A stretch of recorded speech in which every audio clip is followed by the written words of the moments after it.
Hola chicos, buenas tardes, bienvenidos a todos a este nuevo encuentro en nuestro lindo martes para estudiar la palabra de Dios. Como cada 8 días le voy a pedir el favor a Ivoncita que por favor nos regales una hermosa oración como lo hace siempre para ponernos en las manos del Señor Jesucristo. Muchas gracias, bienvenidos a todos.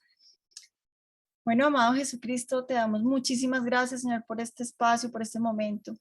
Nosotros te pedimos el día de hoy para que abras nuestros corazones, nuestra mente, Señor, que esté abierta tu palabra y que nuestros pensamientos sean más cercanos a los tuyos, Señor. Que tu pensamiento, el pensamiento de Cristo, sea el de nosotros, Padre, así como dice tu palabra. Te damos gracias por el entendimiento de tu palabra a través del Espíritu Santo. Te damos gracias, Padre amado, por las enseñanzas que mi tía Liliana ha preparado para el día de hoy, para cada semana, Señor, que tenemos este alimento espiritual. Te damos gracias porque tu palabra es la que nos enriquece, la que nos fortalece, la que nos pone en la vía que tú quieres que estemos, Señor, con nuestros planes alineados con los tuyos, Señor. Y tus planes siempre serán los mejores, los más altos, Señor. Aunque no entendamos, Padre, a veces, tus planes son los mejores, Señor Jesús. Gracias, Padre, por la enseñanza de Hechos de los Apóstoles que estamos desarrollando en este curso, Señor. Te pedimos para que muchas más personas, muchas más familias puedan llegar aquí, Señor, a este curso para que puedan entender mucho más de tu palabra en una interpretación que venga del Espíritu Santo y no de nuestra mente. Te damos gracias, la bendecimos a mi tía Liliana con la unción del Espíritu Santo en el nombre de Cristo Jesús. Amén y amén. Gracias Ivoncita, sí, amén. Bueno, como les decía chicos, bienvenidos nuevamente. Hoy estamos en nuestra clase número 35. Si ustedes quieren ver por primera vez las 34 clases anteriores o las quieren repasar, ya saben, muy fácil. En YouTube ponen Liliana Parga y ahí encuentran todas las clases. Y si tienen alguna pregunta, en el email lilipargas@yahoo.com. Estamos haciendo un hermosísimo estudio sobre los libros del Nuevo Testamento. Ya estudiamos toda la primera parte que son los evangelios, Mateo, Marcos, Lucas y Juan, y estamos en la segunda parte que es el libro histórico, que es el libro de los Hechos.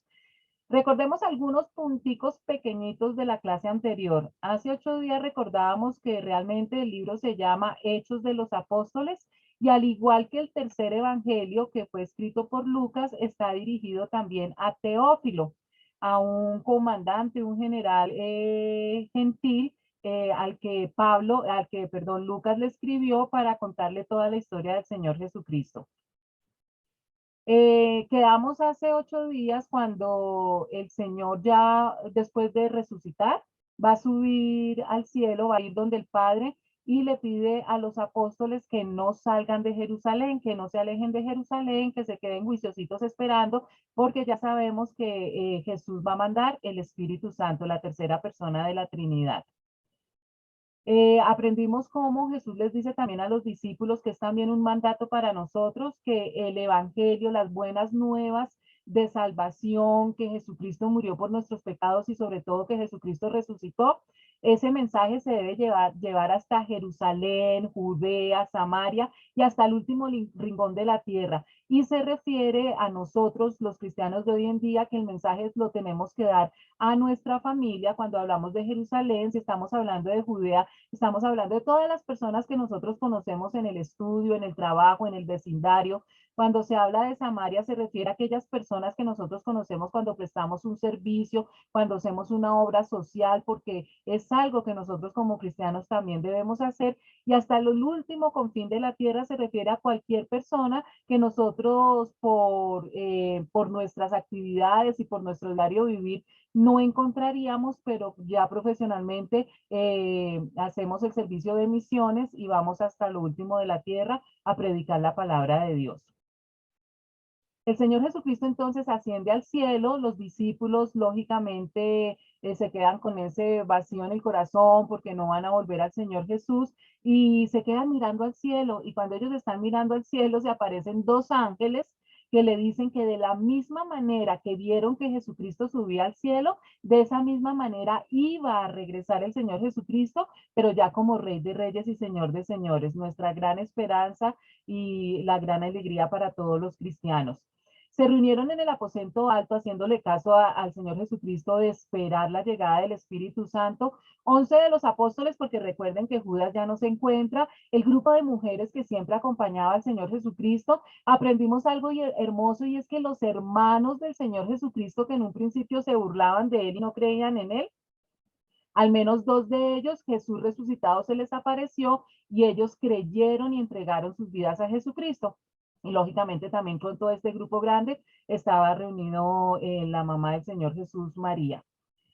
Vimos cómo el apóstol Pedro, con ese temperamento sanguíneo y nombrando unas enseñanzas del Antiguo Testamento, decide que se debe reemplazar a Judas, pone 2 candidatos. Uno de los candidatos es Matías, pero aprendimos que definitivamente Pedro actuó en la carne porque todavía no habían recibido el Espíritu Santo, por lo tanto no tenían la guía del Espíritu Santo, y aunque ellos oraron, echaron a la suerte el escoger a esta persona que iba a reemplazar a Judas, pero de él no volvemos a hablar, no volvemos a escuchar de él en la Biblia, lo que nos corrobora que definitivamente esa silla vacía que dejó Judas debía ser ocupada por Pablo, el apóstol de Cristo. Aprendimos también hace 8 días que efectivamente después de 50 días, Pentecostés significa 50 días después. Eso es lo que significa la palabra Pentecostés, 50 días después. Cuando Jesucristo resucitó, estuvo 40 días nuevamente encontrándose con los apóstoles, con los discípulos, y 10 días después de su ascensión llegó el Espíritu Santo, esa tercera persona que iba a llenar a los apóstoles de poder. Y uno de los dones que adquirieron fue el hablar en lenguas, pero más que hablar en lenguas, recuerdan ustedes que el primer discurso que hizo Pedro, todas las personas que se encontraban allí de diferentes nacionalidades, cada uno lo escuchaba en su propia lengua. Y ese primer discurso de Pedro fue hermosísimo y con una profundidad, y como todo el mundo lo entendía en su propia lengua, algunos necios e ignorantes dijeron, lo que pasa es que están borrachos, y Pedro les aclara, no, no estamos borrachos, lo que pasa es que se está cumpliendo una profecía que había dicho en el Antiguo Testamento el profeta Joel. Todo eso lo vimos hace 8 días.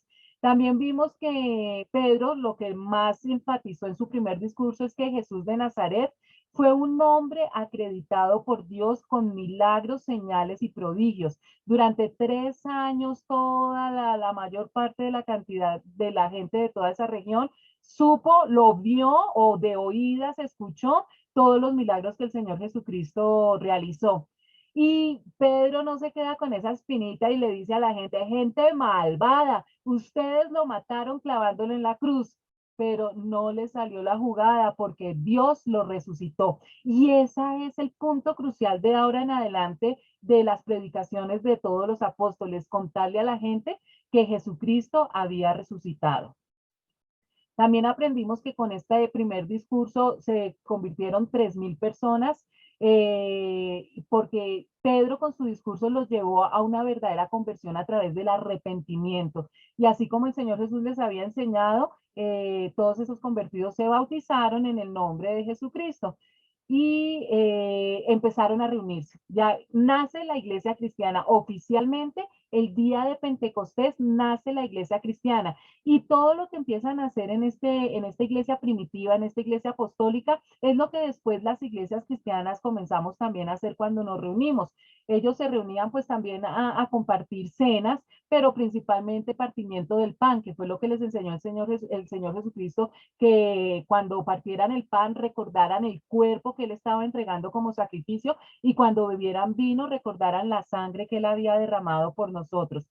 Se reunían también para orar, pidiendo perdón por sus pecados, para recibir sabiduría, para recibir poder. Y algo muy bonito también es que con ese poder que el Espíritu Santo les dio, los apóstoles empezaron a hacer muchos prodigios y señales, y empezaron también a sanar a muchas personas como lo hacía Jesucristo. Y algo inusual que no imaginamos que iba a pasar es que todos los creyentes estaban juntos y tenían todo en común. Empezaron a desprenderse voluntariamente de las cosas materiales y todos lo reunían en una sola canasta para que ningún miembro de la iglesia tuviera necesidad. Entonces, unánimemente compartían todo. Algo que debió seguir, pero que infortunadamente la iglesia cristiana lo perdió mucho. Pero también aprendimos que no dejaban de reunirse en el templo ni un solo día. Y es que nosotros tenemos que recordar que los primeros cristianos todos eran judíos, habían sido judíos y tenían una relación muy estrecha con el templo. Y esa relación pues no se iba a quebrantar tan fácilmente, aunque eso también sirvió porque como también a la iglesia cristiana se estaban uniendo personas que no eran judías, sino que eran gentiles, cuando ellas iban al templo, se estudiaba el Antiguo Testamento, la Tanakh se estudiaba en el templo, entonces aquellas personas que no eran judías, pero que se estaban convirtiendo al cristianismo, también empezaban a aprender sobre el Antiguo Testamento. Los judíos no tenían problema, pero los gentiles nunca habían tenido relación con el Antiguo Testamento y allí empezaron a aprender. Y dice, y cada día el Señor añadía al grupo los que iban siendo salvos. Entonces, una luna de miel completa. Pareciera que todo estaba fluyendo como debiera ser, simplemente ellos predicaban, se juntaba muchísima gente, se convertían, los bautizaban, sanaban, todo era armonía. Qué chévere que hubiera seguido así, pero terminamos en el último pasaje, el último versículo decía, al principio los creyentes tenían favor con todo el pueblo, pero esto no iba a durar. Y allí quedamos. Entonces, hoy vamos a empezar con el tema nuevo que está en Hechos capítulo 3, versículo del 1 al 5 que dice, un día subían Pedro y Juan al templo a las 3 de la tarde, que es la hora de la oración. Junto a la puerta llamada Hermosa había un hombre lisiado de nacimiento al que todos los días dejaban allí para que pidiera limosna a los que entraban en el templo. Cuando éste vio que Pedro y Juan estaban por entrar, les pidió limosna. Pedro con Juan, mirándolo fijamente, le dijo, míranos. El hombre fijó en ellos la mirada, esperando recibir algo. No tengo plata ni oro, declaró Pedro, pero lo que tengo te doy. En el nombre de Jesucristo de Nazaret, levántate y anda. Y tomándolo por la mano derecha, lo levantó. Al instante, los pies y los tobillos del hombre cobraron fuerza. De un salto se puso en pie y comenzó a caminar. Luego entró con ellos en el templo con sus propios pies, saltando y alabando a Dios.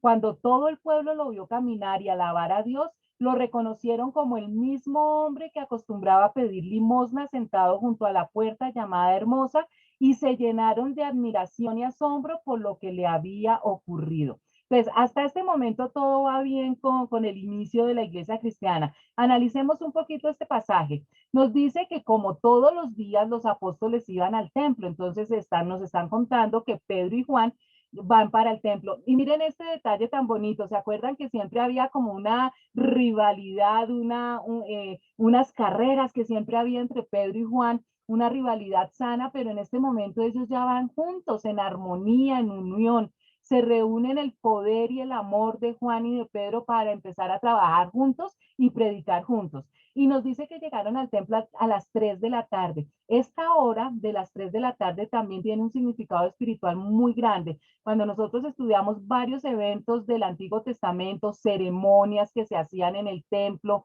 eventos que realizó el Señor Jesucristo, siempre era a las 3 de la tarde. Y recuerden que a las 3 fue que murió el Señor Jesucristo. Entonces, que sea a las 3 de la tarde tiene una connotación espiritual también bien profunda. Se encuentran con un lisiado, con una persona que está pidiendo limosna. Muchas veces nosotros también aquí vemos como en la puerta de las iglesias católicas que hay muchos limosneros, ¿no es cierto? Y muchas personas enfermas pidiendo limosna. Pues en esa época era exactamente lo mismo.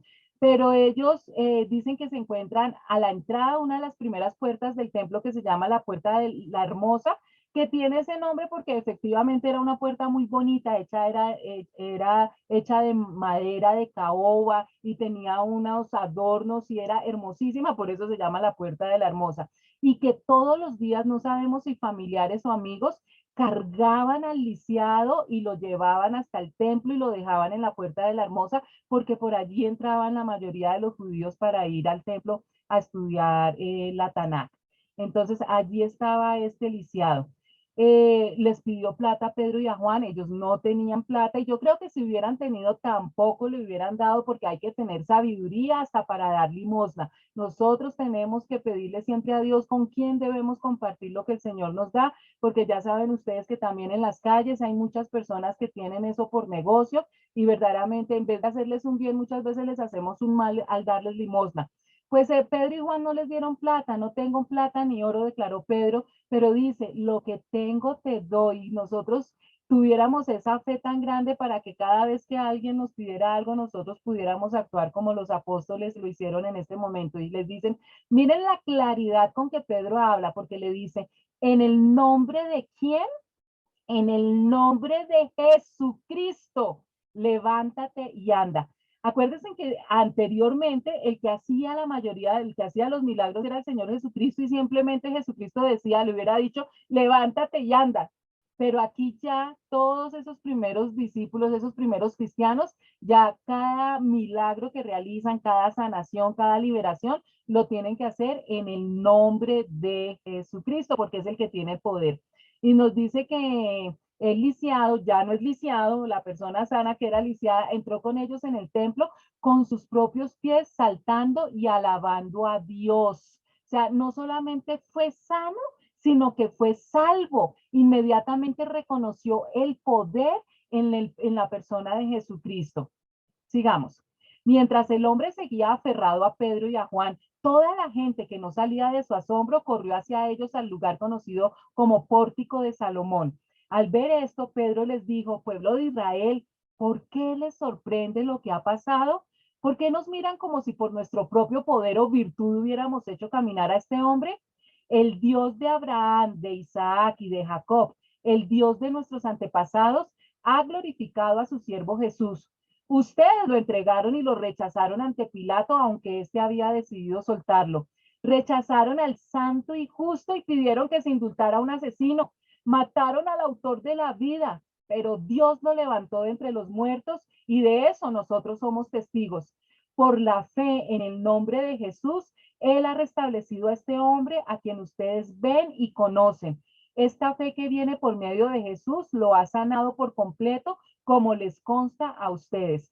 Y de aquí en adelante, cada vez que Pedro y los apóstoles tienen una oportunidad, empiezan a predicar profundamente con unas palabras impresionantes. Analicemos el pasaje. Pedro le da la mano al lisiado y en ese momento es sano y él se pone a bailar, a cantar. La gente en el templo estaban asombradas por la curación del lisiado porque era súper conocido. Todo el mundo lo conocía, que estaba verdaderamente impedido y lo ven saltando, entonces quedaron asombrados. Y fíjense que ya no están en la puerta de la Hermosa, que es la primera puerta, sino que se adentraron al templo y llegaron hasta el pórtico de Salomón. Ya del pórtico de Salomón habíamos hablado, ¿no es cierto? Un corredor que estaba más adentro del templo, donde Jesucristo también acostumbraba a enseñar. Y allí también vamos a ver a los apóstoles que van muy seguido también a hablar sobre Jesucristo. Y Pedro les pregunta, ¿por qué están tan sorprendidos? ¿Por qué les sorprende lo que ha pasado? La misma gente que acaba de ver este milagro durante 3 años vieron al Señor Jesucristo hacer milagros. ¿Por qué se sorprendían tanto? Pero Pedro les aclara, mire que en ningún momento Pedro está diciendo que la autoría es de él. Dice, por la fe en el nombre de Jesús. Aquí es donde aprendemos que el nombre de Jesucristo tiene poder. Cuando nosotros con nuestra boca audiblemente pronunciamos el nombre de Jesucristo teniendo fe, ese nombre tiene poder. Él ha restablecido a este hombre a quien ustedes ven y conocen. Esta fe que viene por medio de Jesús lo ha sanado por completo, como les consta a ustedes. Entonces, lo que sana es la fe en Jesucristo. No hay absolutamente nada intermediario, ni una estampa, ni una medallita, ni mucho menos una persona. Es la fe en Jesucristo la que lo sanó. Y eso es lo que empiezan a predicar ellos. Y me encanta cómo Pedro no se queda con la espinita, sino que de una vez les echa ahí el indirectazo muy directo, diciéndoles, mire, yo les estoy hablando de Jesús, ese que ustedes asesinaron, ¿sí? De que les dice, ustedes son unos asesinos. Pilato lo quería soltar. ¿Recuerdan que estudiamos eso hace 8 días? Pilato hizo una cantidad de cosas para tratar de soltar a Jesús, pero ellos no quisieron, el pueblo no quiso, y eso es lo que Pedro les está diciendo a ellos. Ustedes son unos asesinos porque mataron a Jesús. Cuando pidieron que soltaran a un preso, ustedes dijeron que lo crucificaran a él. Ustedes son unos asesinos. Entonces no se queda con la espinita.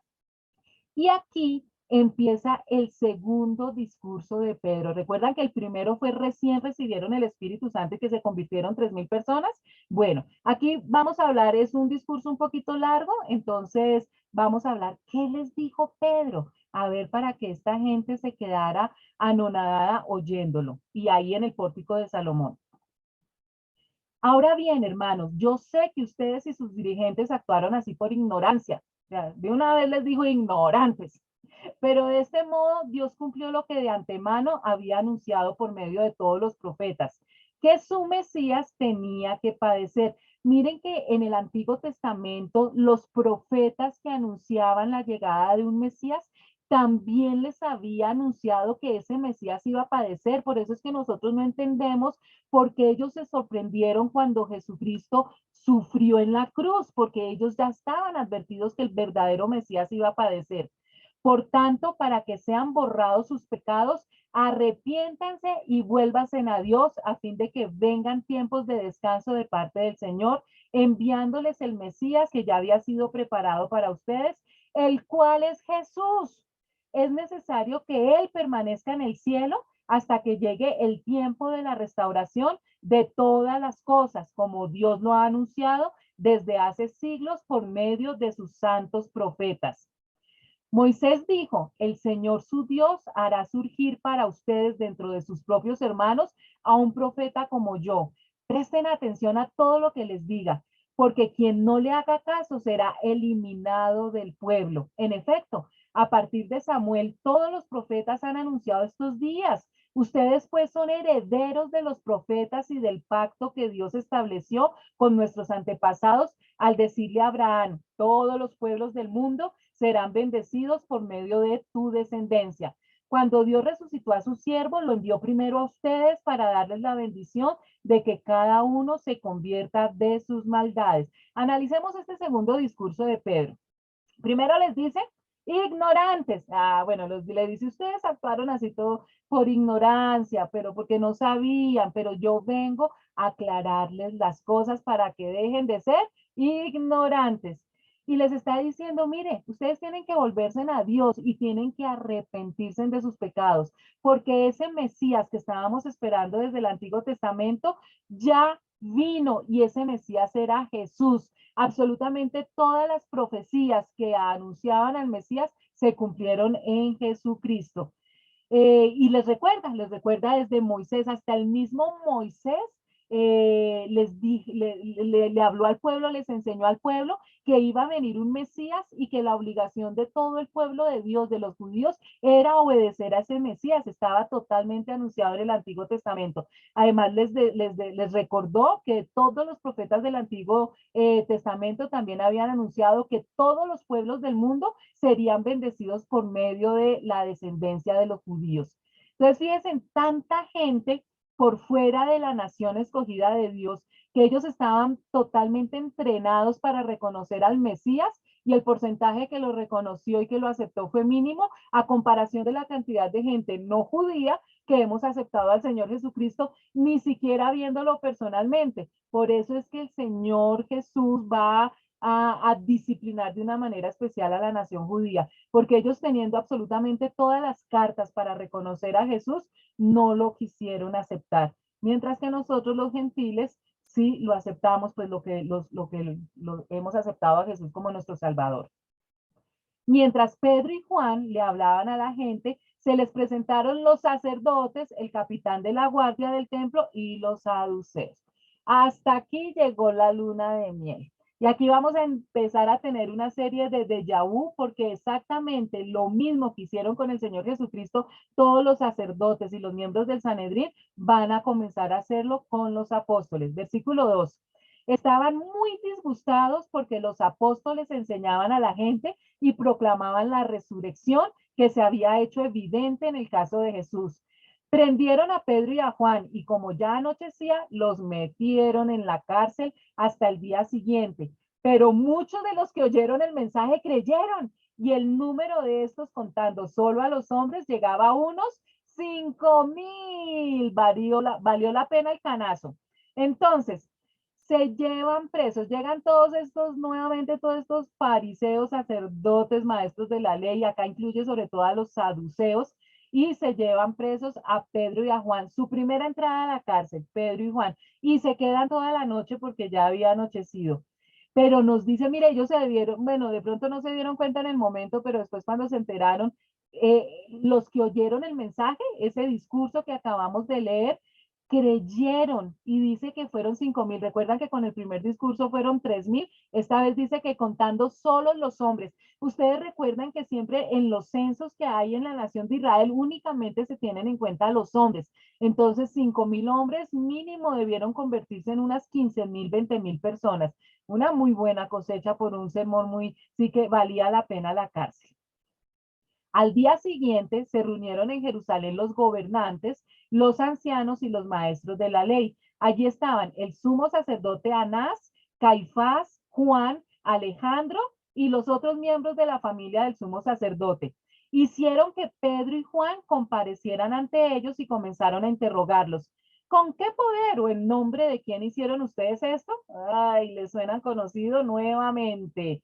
Entonces, después de que pasaron toda la noche en la cárcel, pero yo creo que estaban felices, se les debió hacer cortica por toda esa gente que estaba escuchando el mensaje, Pedro y Juan fueron llevados nuevamente ante los sacerdotes y ante todo el concilio. Y miren, la misma pregunta, ¿se acuerda que le hicieron en una oportunidad al Señor Jesucristo?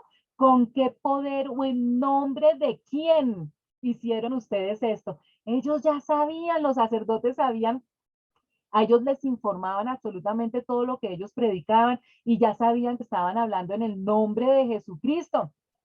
Los sacerdotes empezaron a dar cuenta que el remedio estaba saliendo más caro que la enfermedad. Ellos pensaron que iban a acabar todo mandando a asesinar al Señor Jesucristo, pero ahora se dan cuenta que estos hombres que están hablando en el nombre de Jesucristo están moviendo muchísimo más gente que la que el propio Jesucristo había movido. Están asustados, empezaron a asustarse.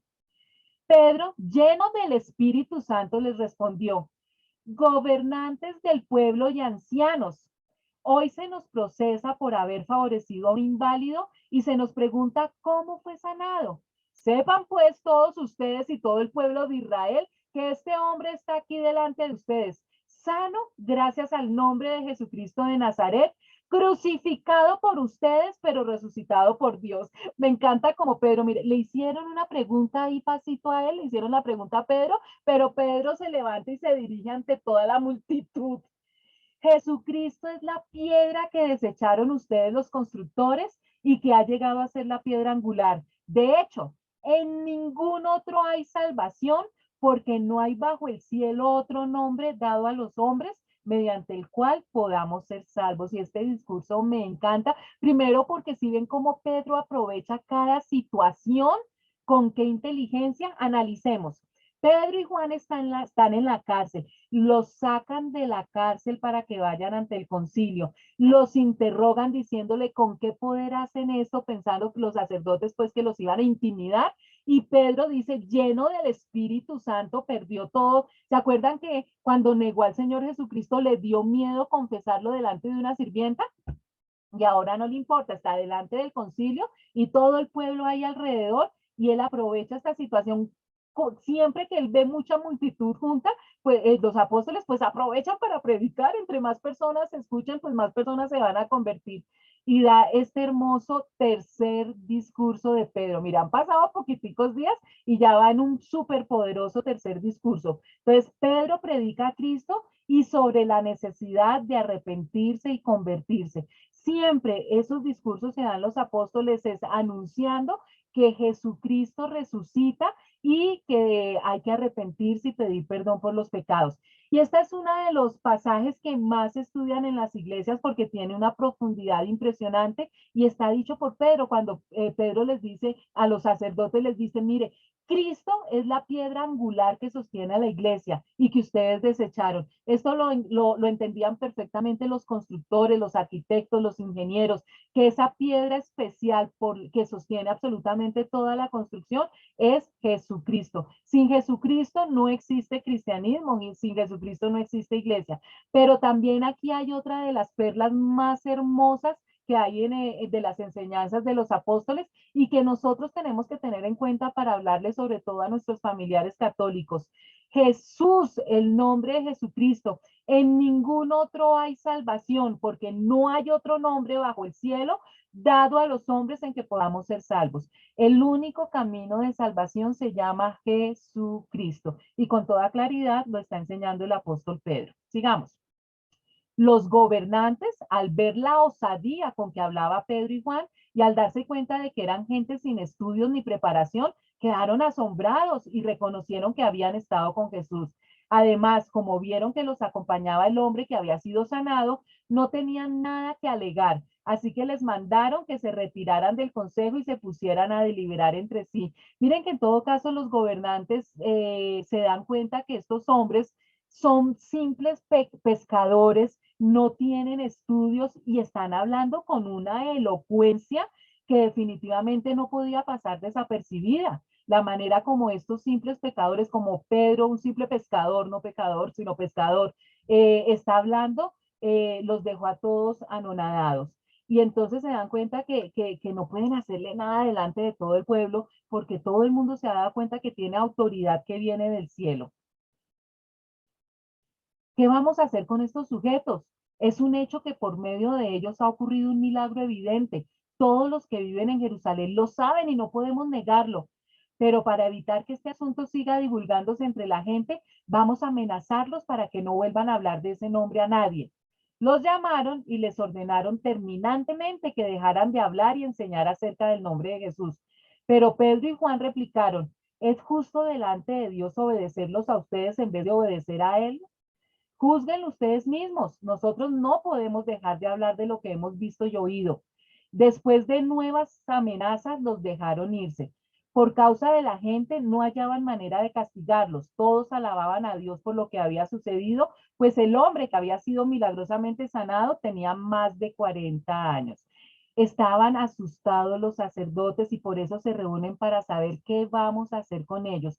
No podemos hacer lo mismo que hicimos con Jesucristo porque la gente todavía tiene muy fresco todo eso y estos hombres definitivamente se nota que vienen de parte de Dios, están hablando de una manera que es impresionante. Y por eso deciden simplemente vamos a obligarlos, a advertirles, a amenazarlos de que no sigan hablando en el nombre de, y ellos ni siquiera se atreven a pronunciarlo, en el nombre de Jesucristo.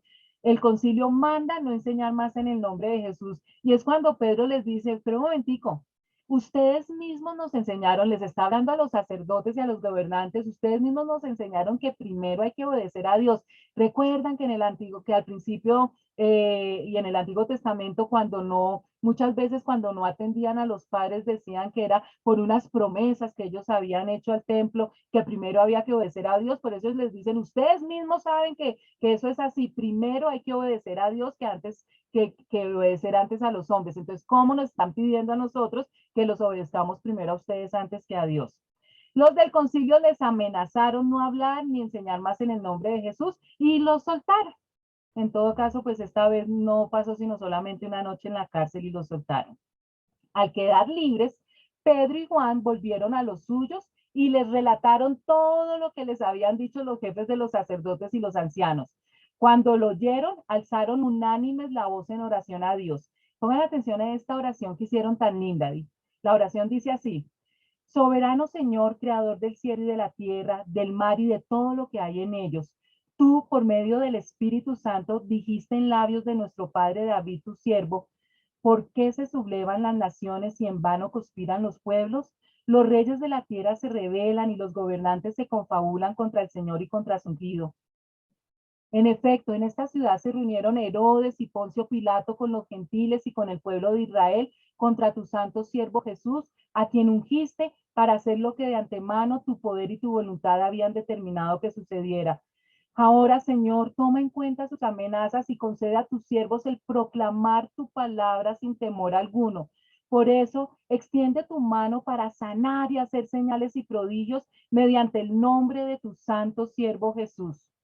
Después de haber orado, tembló el lugar en el que estaban reunidos. Todos fueron llenos del Espíritu Santo y proclamaban la palabra de Dios sin temor alguno.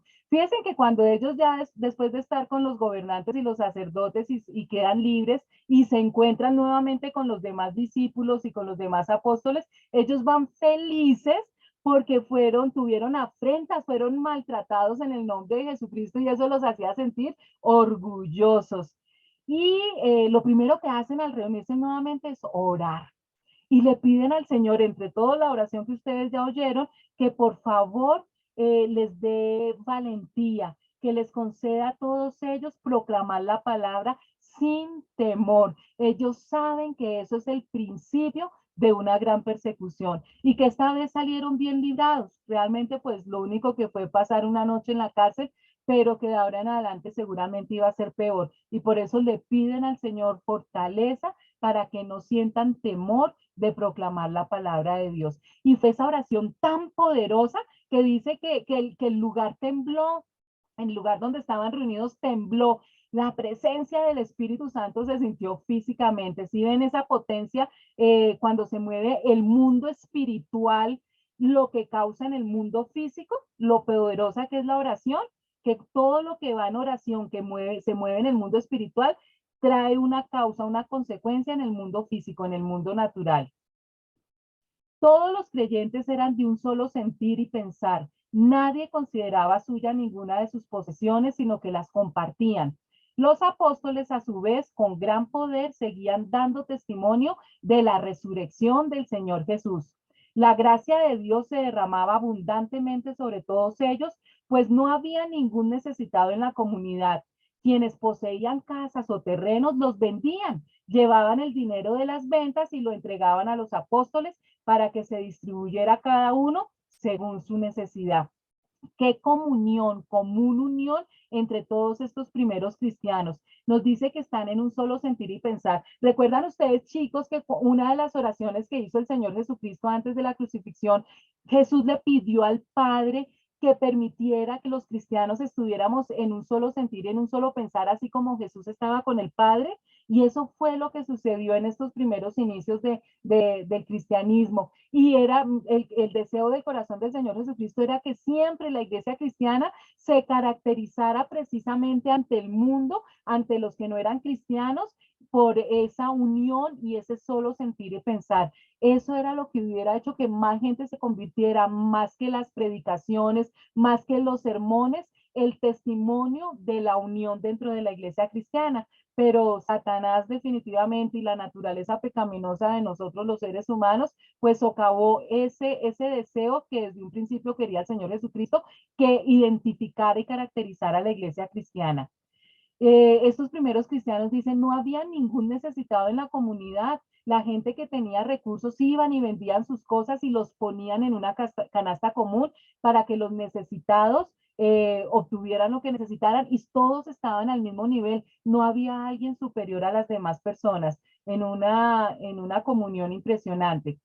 Y sin embargo también, pues los apóstoles seguían en su trabajo, dando testimonio de la resurrección del Señor Jesús, predicando que se arrepintieran y pues también que la gente se convirtiera y se bautizara. José, un levita natural de Chipre, a quien los apóstoles llamaban Bernabé, que significa consolador, vendió un terreno que poseía, llevó el dinero y lo puso a disposición de los apóstoles. Y aquí entra en escena uno de los personajes que nosotros recordamos con mucho cariño, que es Bernabé. Fíjense que aquí es que nos enteramos que realmente Bernabé es el apodo. Él se llama José, pero de cariño le dicen Bernabé. Nosotros lo conocemos como Bernabé.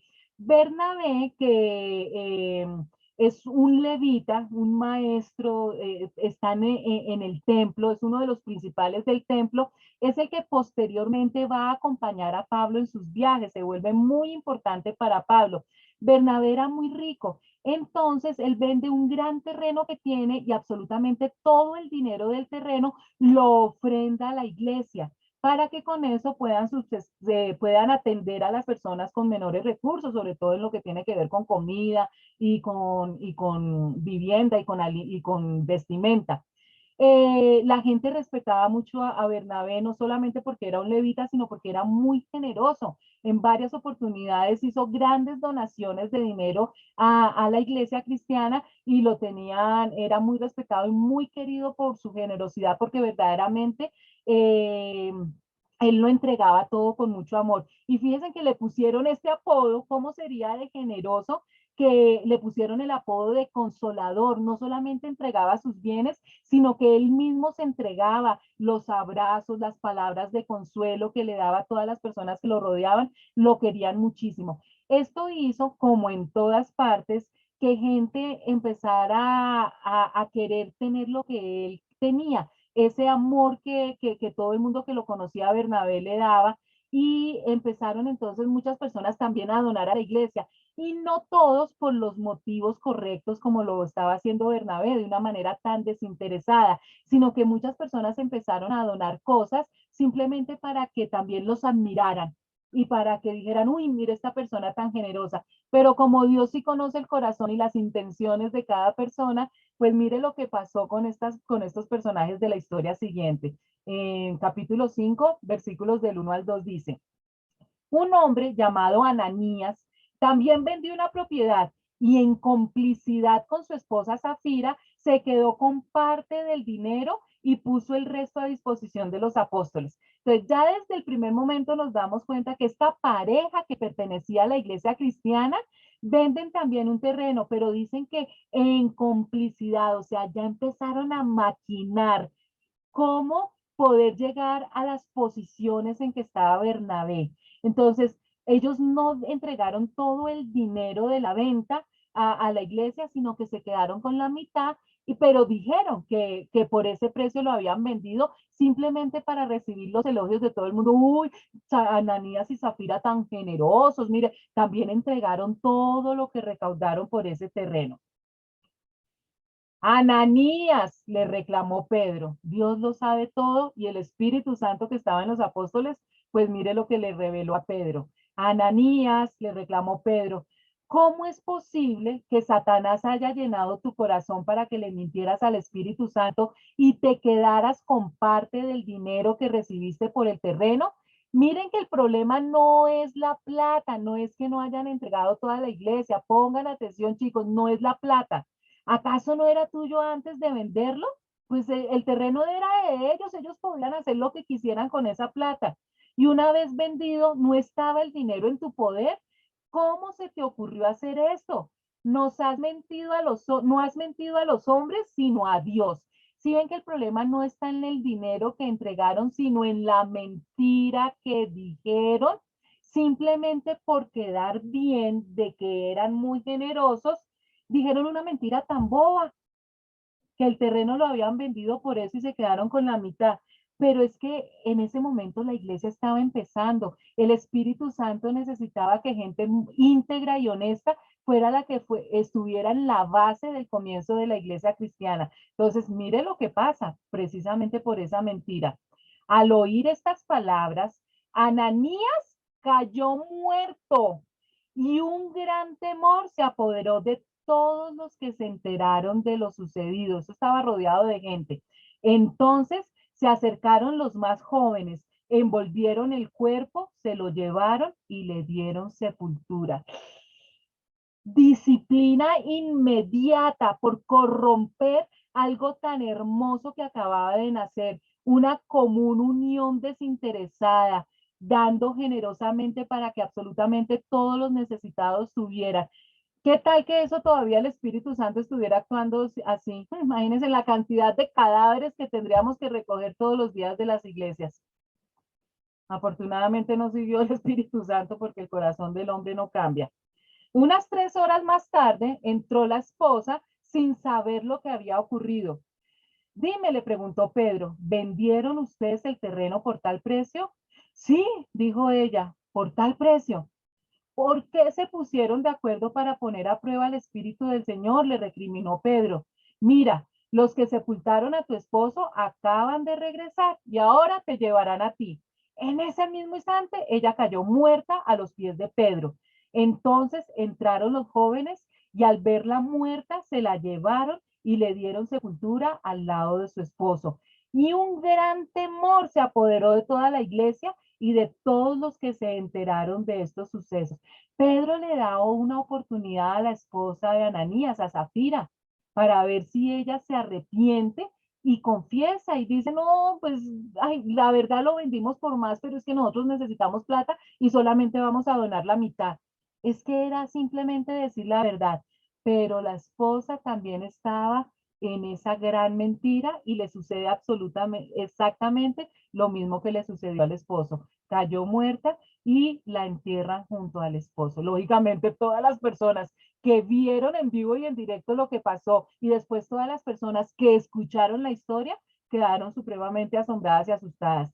Esa honestidad y esa integridad con que debía empezar la iglesia cristiana estaba totalmente revelada. Tenían que ser íntegros y honestos para servir a Dios. Por medio de los apóstoles ocurrían muchas señales y prodigios entre el pueblo y todos los creyentes se reunían de común acuerdo en el pórtico de Salomón.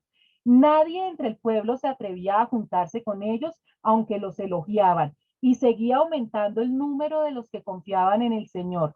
Era tal la multitud de hombres y mujeres que hasta sacaban a los enfermos a las plazas y los ponían en camillas para que al pasar Pedro por lo menos su sombra cayera sobre alguno de ellos. También de los pueblos vecinos a Jerusalén acudían multitudes que llevaban personas enfermas y atormentadas por espíritus malignos y todas eran sanadas. Después de esa lección tan dura de honestidad y de integridad, pues siguieron con la labor que tenían que hacer, predicando y sanando enfermos. Y lo hacían muy seguido, recuerden ustedes, no se les va a olvidar nunca, en el pórtico de Salomón. Nadie entre el pueblo se atrevía a juntarse con ellos, aunque los elogiaban. ¿Qué quiere decir esto? De la multitud de personas que estaban escuchando a los discípulos, muchísimos se convertían, creían en el Señor Jesucristo y empezaban a ser parte del cristianismo, de la iglesia cristiana. Pero también habían otros que no creían, que no aceptaban a Jesús, pero dice que ni siquiera ellos, los que no aceptaban a Jesús, se atrevían a hablar mal de los apóstoles, sino que los elogiaban, porque en todo caso veían que ellos tenían algo especial, que tenían un poder, así no se volvieran cristianos. Nadie hablaba mal de ellos porque veían el poder que tenían. Y miren ese poder. Recuerdan que el Señor Jesucristo, cuando Él empezó a sanar y que empezó a mandar a los discípulos también a sanar y a liberar, ellos estaban muy contentos y ellos les dijo, mire, no se asombren que cuando yo no esté, cosas mayores de las que yo he hecho, ustedes las van a hacer. Y este es un ejemplo, dicen que sacaban a los enfermos a la calle y Pedro pasaba por allí y la sombra de Pedro cuando tocaba a algún enfermo lo sanaba. Imagínense ese poder tan impresionante. Ni siquiera el Señor Jesucristo hizo esas sanaciones tan impresionantes. La sombra de Pedro únicamente y ya sanaba a las personas. El sumo sacerdote y todos sus partidarios que pertenecían a la secta de los saduceos se llenaron de envidia. Ahí está la palabrita, era todo, envidia. Entonces arrestaron a los apóstoles y los metieron en la cárcel común. Pero en la noche un ángel del Señor abrió las puertas de la cárcel y los sacó. Vayan, les dijo, preséntense en el templo y comuniquen al pueblo todo este mensaje de vida. Me encantan estas historias del libro de los Hechos. Los saduceos, recuerdan que es el grupo que hace parte del Sanedrín junto con los fariseos, con los sacerdotes. Los saduceos eran los de estrato más alto. Entonces dice con una palabra clara, se llenaron de envidia por toda la atención que estaban recibiendo Pedro, Juan y los demás apóstoles. Toda la gente en toda la ciudad hablaban de ellos, creían en ellos, estaban recibiendo al Señor Jesucristo y ellos no soportaron más, la envidia los corroía. Entonces, ¿qué?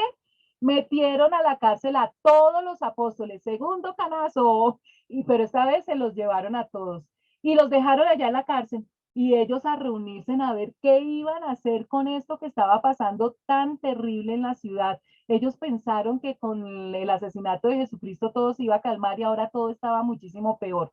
Entonces ellos estaban en la cárcel, pero no contaban los saduceos con lo que iba a pasar. Un ángel del Señor abrió la puerta de la cárcel y los sacó y les dijo, vayan chicos, váyanse al pueblo, váyanse nuevamente y vayan a lo que ustedes vinieron, a predicar la palabra. Yo los suelto y ustedes se van. Y ellos pues obedecieron. Sigamos. Conforme a lo que habían oído, al amanecer entraron en el templo y se pusieron a enseñar. Cuando llegaron, el sumo sacerdote y sus partidarios convocaron al consejo, es decir, a la Asamblea General de los Ancianos de Israel, y mandaron traer de la cárcel a los apóstoles. Pero al llegar los guardias a la cárcel, no los encontraron. Así que volvieron con el siguiente informe. Encontramos la cárcel cerrada con todas las medidas de seguridad y a los guardias firmes en la puerta. Pero cuando abrimos, no encontramos a nadie adentro. ¿Se imaginan la cara de los saduceos y de todos estos personajes? Los apóstoles, cuando el ángel les abre la puerta, se van a hacer su labor, se van desde la madrugada a predicar y se empieza desde tempranito a juntar mucha gente para escucharlos. Mientras tanto, llegan al templo, a la oficina, todos los saduceos y los sacerdotes a trabajar tempranito para entonces planear qué van a hacer con todos esos apóstoles. Debieron aprender la lección toda la noche en la cárcel, ya van a llegar mansitos aquí, entonces mandan a los guardias para que vayan a la cárcel a traer a los prisioneros. Y cuando llegan solo los soldados, disculpen, mire, sí, la puerta estaba cerrada, la guardia estaba ahí, pero no había nadie dentro de la cárcel. ¡Plap! Debieron quedar todos los saduceos. Al oírlo, el capitán de la guardia del templo y los jefes de los sacerdotes se quedaron perplejos, preguntándose en qué terminaría todo aquello. En esto, se presentó a alguien que les informó, miren, los hombres que ustedes metieron en la cárcel están en el templo y siguen enseñando al pueblo. Un sapo, ¿no es cierto? Fue entonces el capitán con sus guardias y trajo a los apóstoles sin recurrir a la fuerza, porque temían ser apedreados por la gente. Entonces, cuando les sapean que ellos están predicando en el templo, van nuevamente y de una manera muy amable, por favor, vengan, síganme al templo que los quieren escuchar allá, más bien los saduceos, y se los llevan nuevamente ante el concilio. Los condujeron ante el consejo y el sumo sacerdote les reclamó, terminantemente les hemos prohibido enseñar en ese nombre. Sin embargo, ustedes han llenado a Jerusalén con sus enseñanzas y se han propuesto echarnos la culpa a nosotros de la muerte de este hombre, tan descarados, ¿no? Pues los dignos nos están echando la culpa del asesinato de Jesucristo. Están furiosos, quieren matarlos ellos mismos si pudieran. Es necesario obedecer a Dios antes que a los hombres, respondieron Pedro y los demás apóstoles. El Dios de nuestros antepasados resucitó a Jesús, a quien ustedes mataron colgándolo de un madero. Por su poder, Dios lo exaltó como príncipe y salvador para que diera a Israel arrepentimiento y perdón de pecados. Nosotros somos testigos de estos acontecimientos y también lo es el Espíritu Santo que Dios ha dado a quienes le obedecen. Semejante regaño que los saduceos les pegan a los apóstoles y ellos muy tranquilamente, Pedro nuevamente les dicen, ya les dijimos, nosotros vamos a obedecer primero a Dios antes que a ustedes. Y nuevamente les recuerdo que ustedes fueron los que asesinaron al Señor Jesucristo, pero Dios lo resucitó para que por el poder de su nombre podamos proclamar salvación para toda la humanidad. A los que oyeron esto se les subió la sangre a la cabeza y querían matarlos. Pero un fariseo llamado Gamaliel, maestro de la ley, muy respetado por todo el pueblo, se puso de pie en el consejo y mandó que hicieran salir por un momento a los apóstoles. Luego dijo, hombres de Israel, piensen 2 veces en lo que están a punto de hacer con estos hombres. Hace algún tiempo surgió Teudas jactándose de ser alguien y se le unieron unos 400 hombres, pero lo mataron y todos sus seguidores se dispersaron y allí se acabó todo. Después de él surgió Judas el Galileo. en los días del censo y logró que la gente lo siguiera. A él también lo mataron y todos sus secuaces se dispersaron. En este caso les aconsejo que dejen a estos hombres en paz, suéltenlos. Si lo que se proponen y hacen es de origen humano, fracasará. Pero si es de Dios, no podrán destruirlos y ustedes se encontrarán luchando contra Dios. Qué palabras tan sabias. Pues aquí nada más ni nada menos, después de que los saduceos y los sacerdotes querían ahorcar a los discípulos, ¿se imaginan ustedes como en los cómics se pusieron rojo las caras de la ira que tenían y querían ahorcarlos? Y llega un personaje súper sabio con toda la calma, hace que saquen a los apóstoles y les habla todo el concilio. Se trata de Gamaliel. Gamaliel era uno de los maestros de la ley y era el maestro más respetado en el momento. En aquella época no existían universidades, edificios donde acuden muchos estudiantes a aprender algo. En esa época las universidades eran un maestro que llegaba a ser maestro después de haber estudiado toda su vida, o sea, ya era viejito por lo general, tenía a su cargo uno o dos alumnos, uno, dos o máximo tres discípulos, y eran los que preparaba, y estudiar con un maestro de estos era como ir a Harvard o a Yale, y este era Gamaliel. Les adelanto un poquito, Pablo, el apóstol Pablo, fue discípulo de Gamaliel.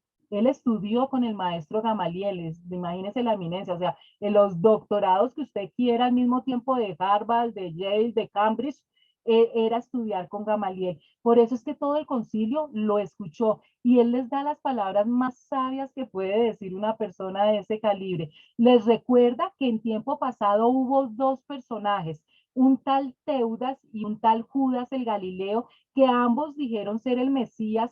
En su tiempo cada uno de ellos tuvieron seguidores, los asesinaron y cuando los asesinaron sus seguidores se dispersaron y todos esos movimientos se acabaron. Entonces Gamaliel les dice con las palabras magníficas, si lo que se proponen y hacen es de origen humano, fracasará, pero si es de Dios, no podrán destruirlos, profetizando, y ustedes se encontrarán luchando contra Dios, que es precisamente lo que sucedió, porque como saben ustedes, esa necedad de los saduceos, fariseos y sacerdotes, pues nunca pusieron atención a las palabras del sabio Gamaliel.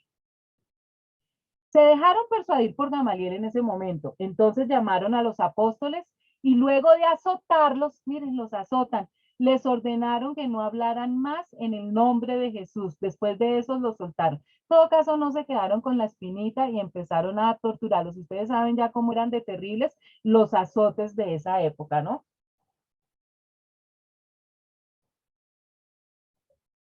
Pero los dejaron libres. Así pues, los apóstoles salieron del consejo, pero mire cómo salieron los apóstoles, llenos de gozo por haber sido considerados dignos de sufrir afrentas por causa del nombre, es decir, de Jesucristo. Y día tras día en el templo y de casa en casa no dejaban de enseñar y anunciar las buenas nuevas de que Jesús es el Mesías. No les pararon ni tris de bolas, no acababan de salir cuando ya estaban nuevamente predicando y fuera de eso la actitud, si se dan cuenta, ellos no salieron quejándose y diciendo, pero es el colmo, Señor Jesús, estamos predicando tu palabra, hasta ahora está empezando la iglesia cristiana, ¿cómo es que nos meten a la cárcel y fuera de eso nos azotan? No, ellos no salieron quejándose ni reclamándole a Dios absolutamente nada, dice que salieron llenos de gozo, porque para ellos era algo impresionante que los hubieran torturado por causa del nombre de Jesucristo. Y con más ahínco y con más poder y con más valentía siguieron enseñando y dicen que de casa en casa no dejaron de anunciar las buenas nuevas de que Jesús había resucitado. En aquellos días, al aumentar el número de los discípulos, se quejaron los judíos de habla griega contra los de habla aramea de que sus viudas eran desatendidas en la distribución diaria de los alimentos. Así que los 12 reunieron a toda la comunidad de discípulos y les dijeron, no está bien que a nosotros los apóstoles no está bien que nosotros los apóstoles descuidemos el ministerio de la palabra de Dios para servir las mesas. Hermanos, escojan de entre ustedes a 7 hombres de buena reputación, llenos del espíritu y de sabiduría, para encargarles esta responsabilidad. Así nosotros nos dedicaremos de lleno a la oración y al ministerio de la palabra. ¿Qué es lo que sucede aquí? Resulta, chicos, que ustedes deben recordar que la iglesia cristiana se formó inicialmente por judíos y por gentiles. Es decir, que los primeros cristianos eran judíos cristianos y gentiles cristianos. Recuerden que gentiles son aquellas personas que no eran judíos, y aquí nos está hablando específicamente de judíos y de griegos. Los primeros cristianos que existieron eran judíos y griegos. Entonces, esa comunión y esa armonía que hasta ese momento habían llevado de repartir los bienes, de que todo el mundo tuviera todo equitativamente, empezó a resquebrajarse en este momento, porque dicen que cuando repartían la cena, cuando repartían la comida, los encargados, que eran judíos, les repartían primero a los judíos y dejaban de último a los griegos, de tal manera que en la distribución de los alimentos ya no había equidad, ya no estaba equitativo, sino que había preferencias. Y los cristianos griegos se fueron a quejar con Pedro y le dijeron, mire, a los judíos cristianos les están sirviendo primero, de tal manera que a nosotros a veces ni siquiera nos alcanza y siempre nos dejan de últimos. Y Pedro, en su sabiduría, guiado por el Espíritu Santo, les dice, mire, no está bien que nosotros que estamos predicando la palabra, que estamos de pueblo en pueblo, sanando, liberando, nos encarguemos de estas cosas. Más bien escojan ustedes a 7 personas se les da el nombre de diáconos, se les imponen las manos, eso es un acto de dar la autoridad para que ellos se encarguen de las cosas administrativas y del servicio para la iglesia, dentro de la comunidad. Y aquí es donde nace la sana costumbre. Toda iglesia de sana doctrina también tiene dentro de su cuerpo pastoral al pastor, que es la cabeza, pero el pastor está rodeado de 7 diáconos, que son personas escogidas para encargarse de la parte administrativa y ministerial de la iglesia. Y ellos son los que se reúnen con el pastor y los que organizan todo cómo funciona una iglesia. Entonces, aquí empieza el título de diáconos. Escogen a 7. Pero resulta, acuérdense que 7 es el número perfecto, el número que completo, y por eso es el número de diáconos que colabora en la iglesia. Resulta que ya al escoger a los diáconos también se empieza a ver una desigualdad, porque los 7 diáconos que escogen, todos son griegos. No escogen ni un solo servidor judío. Es decir, las personas encargadas de servir las mesas, de atender las cosas administrativas y de servir a los demás, todos son griegos. No escogen a los judíos. Entonces, los judíos supuestamente entonces son los encargados de enseñar, de salir, de predicar, y que los griegos se queden a servir las mesas. Pero Dios, que conoce los corazones y las intenciones y es totalmente equitativo, les va a dar una gran lección a los judíos, porque mire lo que pasa. Los elegidos para atender a las mesas y a las vidas eran griegos, todos eran griegos, no había ni un judío. Esta propuesta agradó a toda la asamblea. Escogieron a Esteban, hombre lleno de fe y del Espíritu Santo, y a Felipe, a Prócoro, a Nicanor, a Timón, a Parmenas y a Nicolás, un prosélito de Antioquía.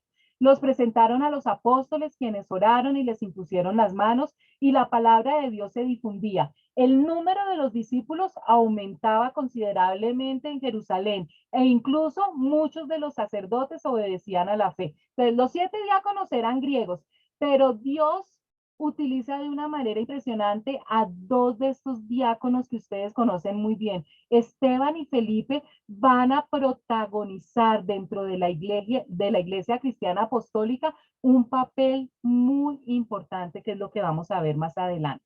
Entonces, no solamente ellos se van a quedar para servir mesas, sino que ellos también son llenos del Espíritu Santo, capacitados para evangelizar y para enseñar. Los querían echar aparte, los querían poner a un lado y que se quedaran sirviendo las mesas, pero Dios los utilizó también grandemente para predicar. Esteban, hombre lleno de la gracia y del poder de Dios, o sea, uno de los que acaban de nombrar diácono, hacía grandes prodigios y señales milagrosas entre el pueblo. Con él se pusieron a discutir ciertos individuos de la sinagoga llamada de los libertos, donde había judíos de Cirene y de Alejandría de Cilicia y de la provincia de Asia. Como no podían hacer frente a la sabiduría ni al espíritu con que hablaba Esteban, instigaron a unos hombres a decir: Hemos oído a Esteban blasfemar contra Moisés y contra Dios. ¿Qué pasa aquí? Esteban estaba lleno del Espíritu Santo y no se podía quedar callado, sino donde estaba, él empezaba a predicar. Y como estaba totalmente lleno del Espíritu Santo, como lo hacían todos los discípulos, también esa elocuencia y esa sabiduría con que predicaba llamaba la atención de multitudes. Y dice que en este momento está predicando al frente de una sinagoga que se llama de los Libertos. Y los judíos que estaban dentro de la sinagoga, al oír afuera el tumulto y la multitud, escuchando a Esteban, adivinen qué, se llenan de envidia y empiezan a discutir con Esteban de cosas doctrinales, pero Esteban los supera porque está lleno del Espíritu Santo. Y miren estos cobardes lo que hacen, como ven que no pueden estar a nivel de Esteban en materia de enseñanza y de la doctrina, inventan una mentira. Así son los cobardes, como no pueden con las armas justas enfrentarse a su oponente, entonces inventan calumnias y empiezan a decir que Esteban está hablando mal del templo, hablando mal de Dios y hablando mal de los profetas. Hemos oído a Esteban blasfemar contra Moisés y contra Dios. Agitaron al pueblo, a los ancianos y a los maestros de la ley. Se apoderaron de Esteban y lo llevaron ante el consejo. Presentaron testigos falsos que declararon: este hombre no deja de hablar contra este lugar santo, contra el templo y contra la ley. Le hemos oído decir que ese Jesús de Nazaret destruirá este lugar y cambiará las tradiciones que nos dejó Moisés. Todos los que estaban sentados en el consejo fijaron la mirada en Esteban y vieron que su rostro se parecía al de un ángel. A mí me da risa este cambio, o sea, el párrafo nos está hablando de cómo están diciendo todas estas mentiras de Esteban, y si ven cómo cambia todo, entonces, miremoslo con dibujitos. Primero, presentan testigos falsos que utilizando situaciones y palabras del Señor Jesucristo las cambian, las tergiversan. Aquí utilizan, ¿se acuerda cuando Jesús dijo que destruyan este templo y lo construiré en 3 días?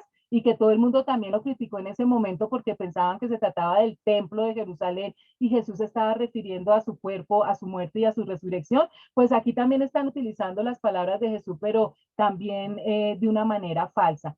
Entonces, todo el mundo está atento de todas, siempre lleno, siempre hay multitud de gente, una cantidad de sapos, de curiosos, y todo el mundo yendo a los testigos falsos, ¿no? Y cuando dicen de una persona todas estas cosas tan feas, pues uno siempre voltea a mirar al acusado y uno se imagina que van a ver a una persona horrorosa porque todas las cosas horribles que están diciendo de él, pero dice que vieron el rostro de Esteban como el rostro de un ángel, se imagina la cara de Esteban, puro, puro, puro, esa conciencia limpia, ese corazón, todo era puro en él. Y hasta las personas percibieron eso, todas esas blasfemias y todas esas mentiras que estaban diciendo de él, el mismo rostro de Esteban le estaba anunciando al mundo entero que él era inocente. Y me encanta que la Biblia se haya tomado el tiempo de decirnos esto, que lo vieron como con el rostro de un ángel. Y Esteban empezó su defensa en el Sanedrín. Al menos lo dejaron hablar. Resulta que ya sabemos que Esteban está lleno del Espíritu Santo y aprovecha, como también lo hacía Pedro, de poder predicar para que no importaba lo que le pasara a él, si una sola persona que escuchara su predicación se salvaba, ya, eso era alegría pura. Y por eso Esteban empieza su defensa de una manera diferente. Miren que Pedro y los otros hablaban directamente de Jesucristo el Mesías, de su muerte y de su resurrección y de que se arrepintieran. Esteban, con toda la elocuencia y toda la sabiduría, empieza a contarles a todos, a toda la multitud, la historia de Israel. Desde el principio, de una manera magistral. Y chicos, si ustedes no recuerdan cuál es la historia de Israel, o si la han leído hace poco, repasémosla, pongan atención cómo cuenta de una manera lógicamente resumida, pero tomando los puntos principales, la historia de Israel. Y lleva a todo el público, a todas las personas que lo están escuchando, al clímax, que es lo que se necesita, que es la persona de Jesucristo. Y Esteban empieza entonces su defensa de esta manera. Le dan el permiso, le dicen, ¿son ciertas estas acusaciones? Le preguntó el sumo sacerdote. Él contestó, hermanos y padres, escúcheme, siempre le preguntan a él para que ellos contesten a los sacerdotes, pero ellos contestan dirigiéndose a toda la multitud. El Dios de la gloria se apareció a nuestro padre Abraham cuando éste aún vivía en Mesopotamia antes de radicarse en Harán. ¿Recuerdan ustedes, chicos, que Dios forma una nación que va a ser suya, una nación especial? Es Dios que se inventa la nación de Israel, porque a través de la nación de Israel quería que su palabra, el manual de instrucciones, llegara hasta nuestras manos y que a través de esa nación llegara el Mesías a la tierra. Como esa nación iba a tener tenía unos objetivos tan claros y tan importantes, tenía que ser una nación separada del resto, tenía que ser una nación especial que no se contaminara de las demás naciones. Por eso es que desde un comienzo Dios fue tan claro con ellos y los disciplinó tan fuerte cada vez que ellos se desviaban, porque la nación de Israel era como esa cúpula que iba a preservar la palabra de Dios y el nacimiento del Mesías. Y tenía que estar aparte del resto, no dejarse contaminar. Y la pelea en toda la historia de Israel es que ellos, Dios a tenerlos en una cúpula para que no se contaminaran y ellos a salir y a contaminarse con todas las demás seres humanos. Entonces, ese siempre fue el problema con los judíos. Entonces, Esteban empieza a recordarles a ellos desde dónde viene la nación de Israel. Deja tu tierra, lo que le dijo Dios a Abraham. Ah, bueno, y Abraham era de Ur de Caldea, lo que hoy es Irak. Abraham era iraquí. Y Dios llama a Abraham, Dios escoge a Abraham porque conocía de antemano el corazón de Abraham y sabía que iba a ser llamado el padre de la fe. Dios escoge a Abraham para que a través de Abraham nazca la nación de Israel. Y le dice Dios a Abraham, deja tu tierra y a tus parientes, le dijo Dios, y ve a la tierra que yo te mostraré. Entonces salió de la tierra de los caldeos y se estableció en Harán. Desde allí, después de la muerte de su padre, Dios lo trasladó a esta tierra donde ustedes viven ahora. No le dio herencia alguna en ella, ni siquiera donde plantar el pie, pero le prometió dársela en posesión a él y a su descendencia, aunque Abraham no tenía ni un solo hijo todavía. Dios le dijo así, tus descendientes vivirán como extranjeros en tierra extraña, donde serán esclavizados y maltratados durante 400 años. Pero sea cual sea la nación que los esclavice, yo la castigaré y luego tus descendientes saldrán de esta tierra y me adorarán en este lugar. Dios hace un pacto con Abraham, le promete que le va a dar una nación, que le va a dar una gran tierra y que le va a dar una gran descendencia. Que sin embargo, mire cómo Dios le cuenta a Abraham, le profetiza algo que va a suceder. Abraham ya sabía lo que iba a suceder con sus descendientes, que por su pecado ellos iban a vivir como extranjeros en tierra extraña, y se refiere aquí cuando fueron esclavos 400 años en Egipto. Dios no le dice a Abraham, los egipcios los van a esclavizar, no le da el nombre, pero sí le cuenta, pero le promete a Abraham que después de ese tiempo de esclavitud iban a regresar a la tierra prometida. Hizo con Abraham el pacto que tenía por señal la circuncisión. Así cuando Abraham tuvo a su hijo Isaac, lo circuncidó a los 8 días de nacido. E Isaac a Jacob y Jacob a los 12 patriarcas. Entonces, la señal de ese pacto fue la circuncisión, que todos los hijos varones que nacieran de Abraham en adelante a los 8 días de nacido tenían que circuncidarlos. Esa es la señal del pacto. Por envidia, los patriarcas vendieron a José como esclavo, quien fue llevado a Egipto, pero Dios estaba con él. Por eso fue que resultaron de esclavos en Egipto. Y lo libró de todas sus desgracias. Le dio sabiduría para ganarse el favor del faraón, rey de Egipto, que lo nombró gobernador del país y del palacio real.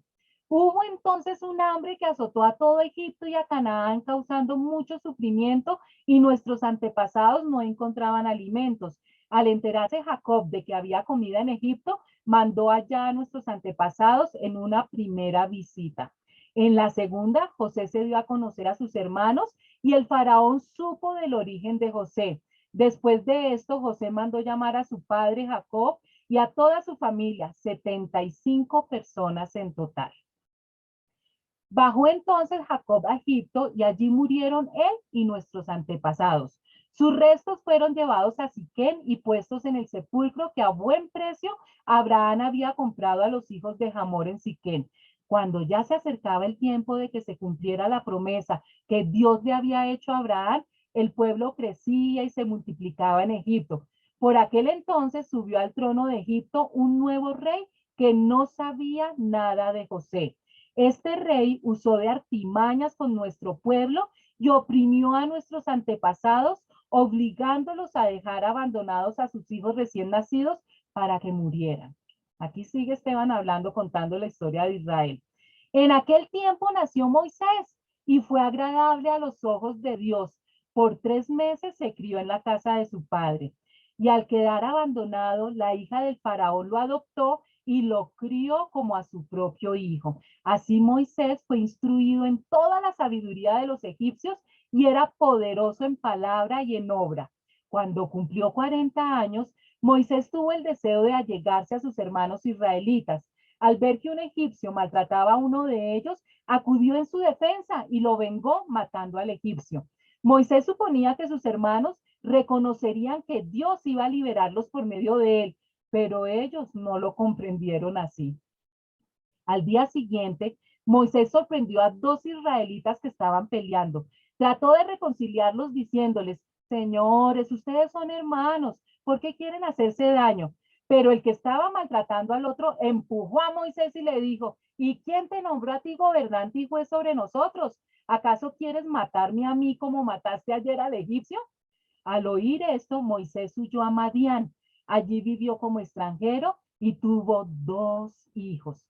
Pasados 40 años, se le apareció un ángel en el desierto cercano al monte Sinaí, en las llamas de una zarza que ardía. Moisés se asombró de lo que veía.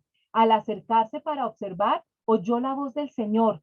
Yo soy el Dios de tus antepasados, el Dios de Abraham, de Isaac y de Jacob. Moisés se puso a temblar de miedo y no se atrevía a mirar.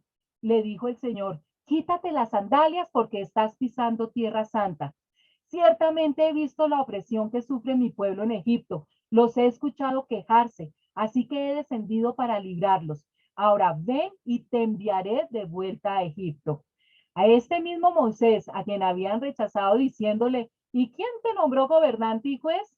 Dios lo envió para ser gobernante y libertador mediante el poder del ángel que se le apareció en la zarza. Él los sacó de Egipto, haciendo prodigios y señales milagrosas tanto en la tierra de Egipto como en el Mar Rojo y en el desierto durante 40 años. Este Moisés les dijo a los israelitas, Dios hará surgir para ustedes de entre sus propios hermanos un profeta como yo. Este mismo Moisés estuvo en la asamblea en el desierto con el ángel que le habló en el monte Sinaí y con nuestros antepasados. Fue también él quien recibió palabras de vida para comunicárnoslas a nosotros.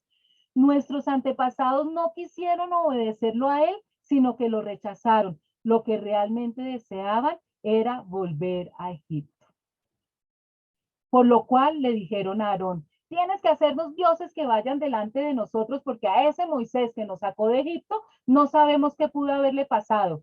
Entonces se hicieron un ídolo en forma de becerro, le ofrecieron sacrificios y tuvieron fiesta en honor de la obra de sus manos. Pero Dios les volvió la espalda y los entregó a que rindieran culto a los astros. Así está escrito en el libro de los profetas. Casa de Israel, ¿acaso me ofrecieron ustedes sacrificios y ofrendas durante los 40 años en el desierto? Por el contrario, ustedes se hicieron cargo del tabernáculo de Moloc, de la estrella del dios Refán y de las imágenes que hicieron para adorarlas. Por lo tanto, los mandaré al exilio más allá de Babilonia. Nuestros antepasados tenían en el desierto el tabernáculo del testimonio, hecho como Dios le había ordenado a Moisés según el modelo que éste había visto.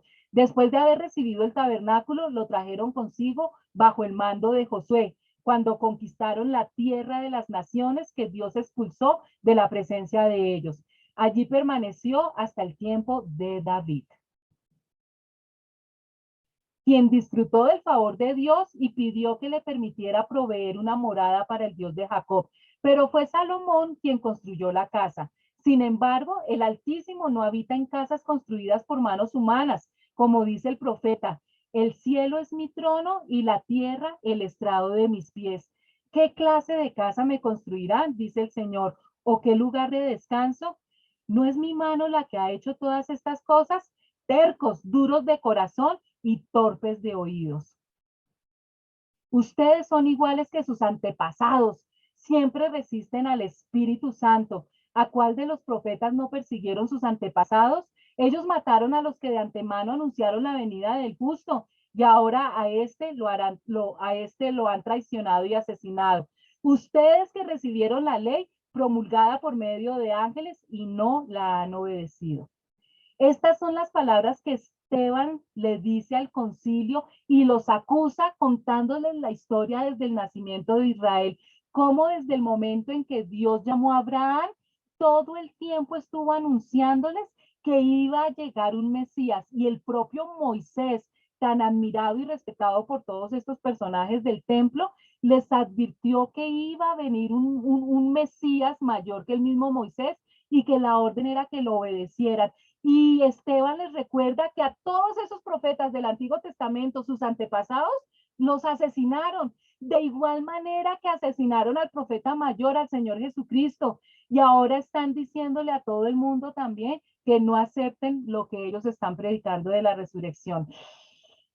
Mire con qué elocuencia, con todos los datos perfectos de la historia de Israel, les pega también su regaño bien grande. Lógicamente, miren lo que pasa.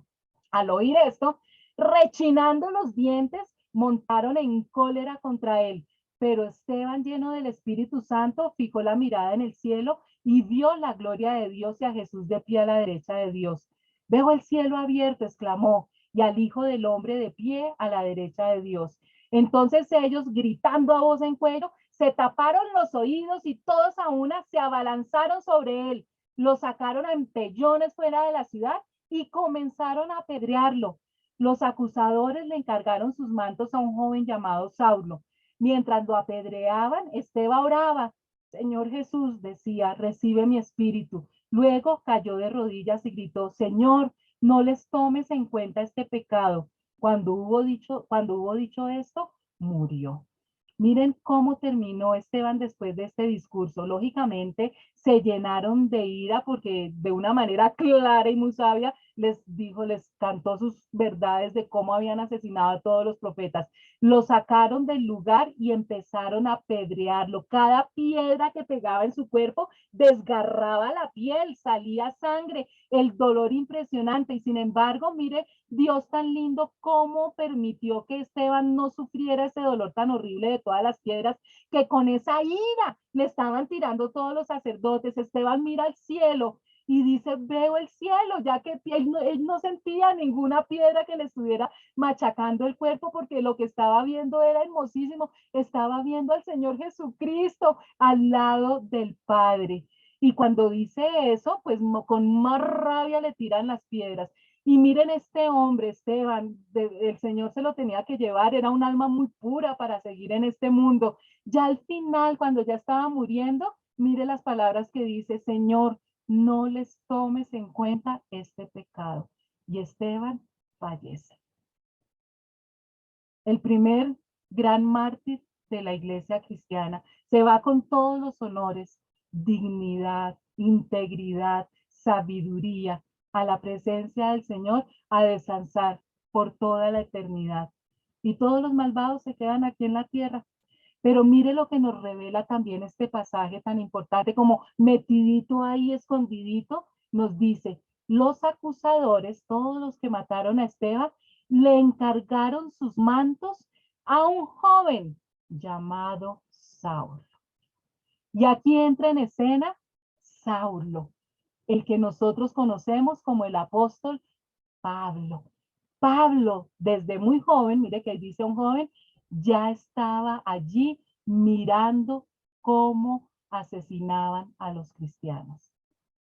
Y chicos, dejamos aquí, porque ya empieza en pleno la persecución y va a empezar también la vida de Pablo a entrar en escena, y todo lo que vamos a aprender a través de estos personajes, yo sé que nos va a cambiar la vida y nos va a llenar espiritualmente para que podamos vivir en un tiempo tan difícil como estamos viviendo en este momento.